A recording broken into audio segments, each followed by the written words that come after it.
ತುಂಬ ಖುಷಿ ಆಗುತ್ತೆ. ಅಂದರೆ ಕಲಾವಿದರ ಕಷ್ಟ ನನಗೆ ತುಂಬ ಹತ್ತಿರದಿಂದ ನೋಡಿದ್ದೀನಿ.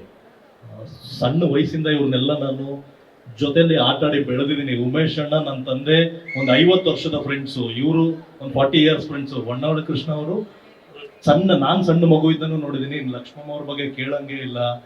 ನಾಗೇಶ್ ಸರ್ ಆಗಿರ್ಬೋದು, ಇವ್ರನ್ನೆಲ್ಲ ನಾನು ಆಡಿ ಬೆಳೆಸಿದ ಹುಡುಗ ನಾನು.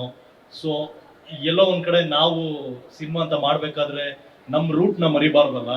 ಸೊ ಆ ರೀಸನ್ಗೋಸ್ಕರನೇ. ಮತ್ತೆ ಪ್ರತಿಯೊಂದು ಮಾಡೋ ಸಿನಿಮಾಗಳಲ್ಲಿ ಎಲ್ಲರಿಗೂ ಕ್ಯಾರೆಕ್ಟರ್ ಇರೋದಿಲ್ಲ. ಈ ಸಿನಿಮಾದಲ್ಲಿ ನೋಡಕ್ ಹೋದ್ರೆ ನನ್ನ ತಂದೆ ಕೂಡ ಆಕ್ಟ್ ಮಾಡಿಲ್ಲ. ಜೈ ಡಿ ಬಾಸ್. ಓಕೆ, ಒಂದೇ ನಿಮಿಷ ಮಾತಾಡ್ ಮುಗಿಸ್ಕೊಂಡು ಒಂದೇ ನಿಮಿಷ. ಉಮೇಶ್ ಅಣ್ಣ ನನ್ನ ಕಮಲ್ ಶ್ರೀದೇವಿ ಚಿತ್ರದಲ್ಲಿ ಆಕ್ಟ್ ಮಾಡೋ ಅವಕಾಶ ಸಿಕ್ತು. ಅಂಡ್ ಇವ್ರುಗಳು ಮಾಡಕ್ ಅವಕಾಶ ಸಿಗ್ಲಿಲ್ಲ. ಸೊ ನಾವ್ ಯಾರನ್ನೂ ಮರೆಯಕ್ ಆಗೋದಿಲ್ಲ. ಸೊ ಎಲ್ಲರನ್ನು ಇವರಂತ ಬ್ಲೆಸ್ಸಿಂಗ್ಸ್ ಗಳೇ ನಮ್ಗೆ ತುಂಬಾ ಇಂಪಾರ್ಟೆಂಟ್ ಆಗುತ್ತೆ. ಆ ರೀಸನ್ಗೋಸ್ಕರ ಅಷ್ಟೇ ನಾವು ಇದೊಂದು ಮಾಡಬೇಕು. ಇವತ್ತು ತುಂಬಾ ಅರ್ಥಪೂರ್ಣವಾಗಿ ಮಾಡಬೇಕು ಅಂತ ಒಂದು ಅನ್ಕೊಂಡಿದ್ದು. ಎಲ್ಲರಿಗೂ ಬಂದಿದ್ದಕ್ಕೆ ತುಂಬಾ ಥ್ಯಾಂಕ್ಸ್. ಯಾಕಂದ್ರೆ ಎಲ್ಲರೂ ಬ್ಯುಸಿ ಇದ್ರು, ಇಲ್ಲ ಹೇಗಿದ್ರು, ಎಲ್ಲಿದ್ರು ಗೊತ್ತಿಲ್ಲ. ಕರೆದಿದ ತಕ್ಷಣ ಬಂದಿರಲ್ಲ. ಬಟ್ ಇವತ್ತು ನನ್ನ ತಂದೆ ಬರೋಕ್ಕಾಗಲಿಲ್ಲ. ಇವತ್ತು ಮೈಸೂರಲ್ಲಿ ಒಂದು ಫಂಕ್ಷನ್ ಒಪ್ಕೊಂಡಿದ್ರು. ಸೀನಿಯರ್ಸ್ಗಳಿಗೆಲ್ಲ ಒಂದು ಫಸ್ಟ್ ಏನು ಅಂದ್ರೆ ಫಸ್ಟ್ ಯಾರು ಕರೀತಾರೋ ಅಲ್ಲಿ ಮಾತ್ರ ಹೋಗ್ತಾರೆ.